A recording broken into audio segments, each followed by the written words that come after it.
Shrimad home remedies में आपका स्वागत है। और हम आपको बताएंगे कि पवित्र गाय की रक्षा करने के लिए भगवान श्री राम ने 2 राक्षस मारे थे।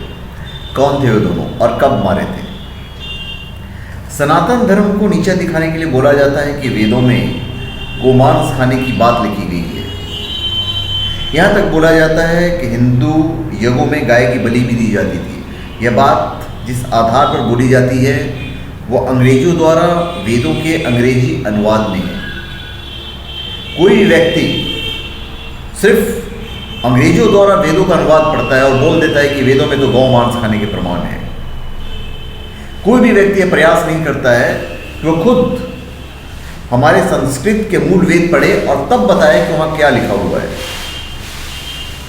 आज हम आपको आज से हजारों साल पहले की वो बात बताने जा रहे हैं जहाँ खुद भगवान श्री राम राक्षसों का वध इसलिए करते हैं क्योंकि वो ब्राह्मण और गाय की हत्या करने लगे थे। एक बार गुरु विश्वामित्र अयोध्या आए थे। महर्षि विश्वामित्र के यज्ञ कार्यों में राक्षस विघ्न डाल रहे थे। उन राक्षसों का अंत करवाने के लिए गुरु विश्वामित्र अयोध्या आते हैं और नरेश दशरथ के पास पहुंचते हैं और वो दशरथ जी से कहते हैं कि महर्षि पुलस्त्य के वंश में एक राक्षस पैदा हुआ है जिसका नाम रावण है। उसी की प्रेरणा से 2 बड़े बलवान राक्षस मारीच और सुबाहु यज्ञों में विघ्न डाल रहे हैं। इन राक्षसों के संहार के लिए मुझे तुम्हारे राजकुमार राम और लक्ष्मण दो। और वाल्मीकि रामायण के बाल कांड में यह घटना दर्ज है। राम लक्ष्मण को घंघोर जंगल में ले जाकर विश्वामित्र ने राम से बोला कि हे राम, तुम इस दुष्टा अत्यंत कठोर हृदय वाली और दुष्ट पराक्रम वाली ताड़का को मारकर गाय की रक्षा करो और ब्राह्मण की हित साधना करो। तो पता है श्री राम जी ने क्या कहा? हे महर्षि, आपके अर्थानुसार ताड़का को मारकर मैं गाय की रक्षा और ब्राह्मण का हित साधन करने तथा इस देश के निवासियों को सुखी करने के लिए तैयार हूं। उस ताड़का का वध करने के लिए राम लक्ष्मण दोनों ही विश्वामित्र जी के आश्रम में आ जाते हैं। और जब यहाँ राम और लक्ष्मण उपस्थित हैं तो गाय और यज्ञ भी सुरक्षित है।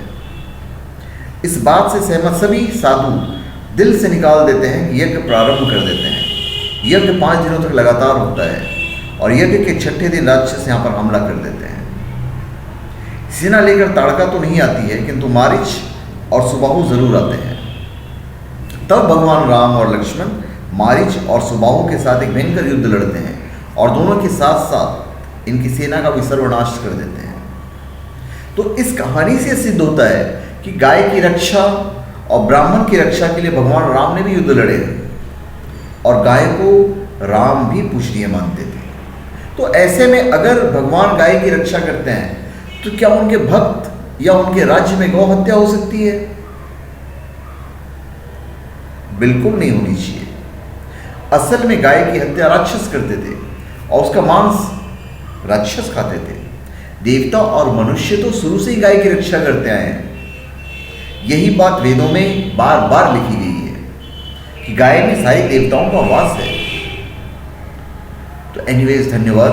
आप हमारे चैनल पे सब्सक्राइब करें और अपने कमेंट दीजिए। धन्यवाद।